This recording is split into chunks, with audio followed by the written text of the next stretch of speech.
যে যত কাছের মানুষ বা আপনই হোক না কেন, মন খুলে তাকে জীবনের সব কথা বলতে যাবেন না। মনে রাখবেন, এই জগতে বিশ্বাসের দাম কেউ রাখে না। মানুষ হলো আপাদমস্তক একটা স্বার্থমগ্ন প্রাণী। সে ততক্ষণই আপনাকে প্রায়োরিটি লিস্টে রাখবে যতক্ষণ তার জীবনে আপনার প্রয়োজন থাকবে।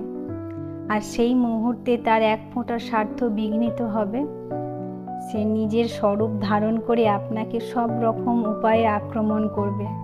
তখন তার অস্ত্র হবে আপনার বলা কথাগুলো, যাকে একান্ত আপন এবং বিশ্বাসী মনে করে আপনার অত্যন্ত সিক্রেট আপনি শেয়ার করেছিলেন।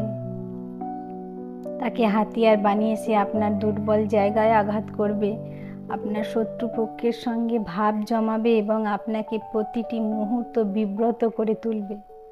সূচ হয়ে ঢুকে ফাল হয়ে আপনার বিশ্বাসটাকে ফালা ফালা করে দিয়ে বেরিয়ে যাবে।